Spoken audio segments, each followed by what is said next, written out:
Indian Constitution Article 21 states that every person has a freedom of personal life and liberty, जिसमें right to move freely भी include होता है. But in reality क्या सही से applicable होता है? इन दिनों सोशल मीडिया पर एक वीडियो तेज़ी से वायरल हो रहा है जहां एक इंडियन स्टूडेंट को अमेरिका की न्यू जेरिस्का एयरपोर्ट पर डिपोर्ट किया जाता है. उन्हें इस तरह से डिसरिस्पेक्ट किया जाता है जिसे देखकर इंडियन को गुस्सा आना लाजमी है.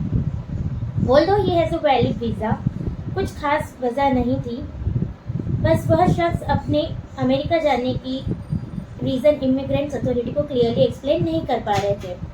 बट इट डजेंट मीन कि उनके साथ एक क्रिमिनल जैसा बिहेव किया जाए.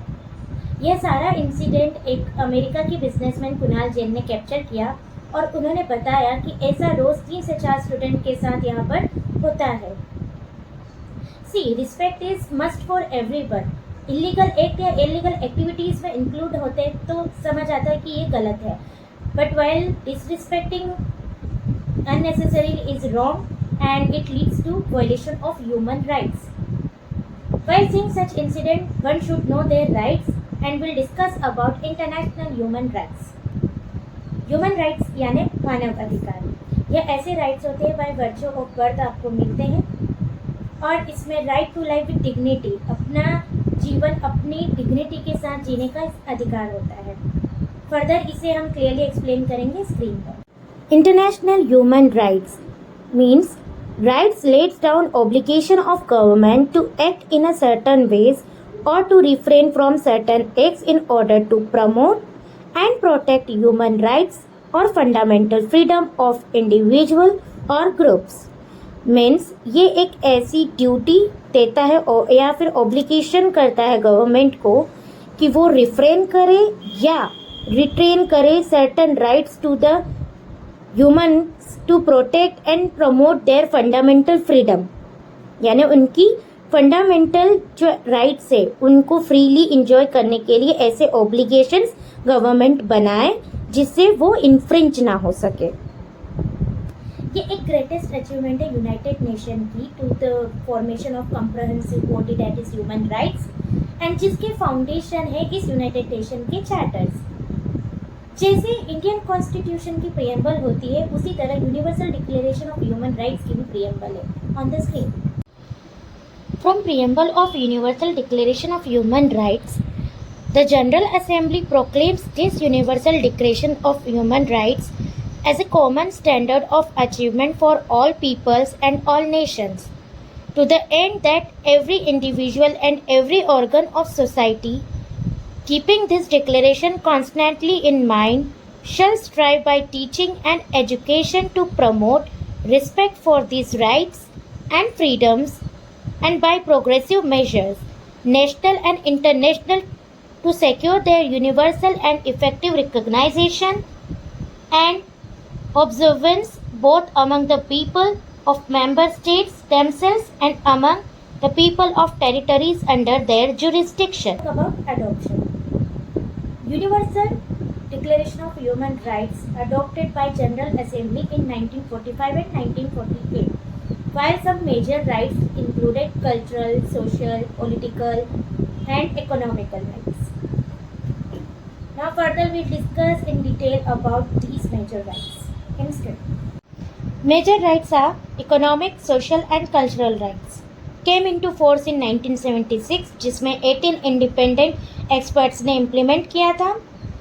ये राइट्स इंक्लूड करते हैं right to work in just and favourable condition में, social protection to adequate standard of living, education and employment benefits for cultural freedom, right to move freely anywhere, work at any place. Second, civil and political rights. ये rights भी 1976 में enforce किए गए थे. Include करते हैं कुछ certain rights: equality before law, all are equal before law, right of fair trial, एक फेयर ट्रायल होना चाहिए. प्रिजम्पशन होता है कि जब तक वो प्रूफ नहीं हो जाता offence, the person must be presumed as innocence. Peaceful assembly हो, freedom of speech and expression, सबको बोलने का अधिकार है. Participation in public affairs and elections, सब पार्टिसिपेट कर सकते हैं। प्रोहिबिट करती है कुछ एक्टिविटीज़ लाइक स्लेवरी, गुलामी, क्रुएल्टी, टॉर्चर, फोर्स लेबर, ये सब अब प्रोहिबिटेड है। इन शॉर्ट हम कह सकते हैं article 19, 21, 14 almost all fundamental rights from article 12 to 35 human rights में इंक्लूड है, और ये सारे राइट्स क्लियरली उन देशों को फॉलो करना चाहिए जो यूनाइटेड नेशन में मेंशन है। Further will talk about the procedure of Universal Declaration of Human rights on the screen. 193 countries universal Declaration of Human rights को फॉलो करती हैं, जो कि यूनाइटेड नेशन के असेंबली में रजिस्टर्ड होते हैं। कोई भी ट्रीटी या प्रपोजल आता है तो सभी 193 कंट्रीज उस पर साइन करके अपनी सहमति देती है। फॉर एग्जांपल कोई प्रपोजल अगर इंडिया की तरफ से आता है तो उसे पहले असेंबली में डिस्कस किया जाएगा, उसके बाद सारी कंट्रीज द्वारा साइन किया जाएगा। देन उसके बाद वो इंडिया के पार्लियामेंट में बिल की तरह फॉलो किया जाएगा, और उसके बाद दोनों हाउसेस से प्रपोजल लेने के बाद इसे एक लॉ के फॉर्म में बनाया जाएगा, जो कि पूरे इंडिया में इम्प्लीमेंट होगा। हमने अब बात करी थी राइट टू ट्रेवल फ्रीली की, जो कि फंडामेंटल राइट भी है और ह्यूमन राइट्स भी है। और कोई भी पर्सन अगर ट्रेवल करेगा तो या तो एम्प्लॉयमेंट के लिए करेगा या फिर टूर के पर्पज़ से करेगा, और अगर इसका वॉल्यूशन होता है मतलब फंडामेंटल राइट्स और ह्यूमन राइट्स दोनों का वॉल्यूशन हुआ है, इसकी कोई स्पेसिफिक पनिशमेंट तो नहीं है, बट इंटरनेशनल प्रेशर बनाया जा सकता है।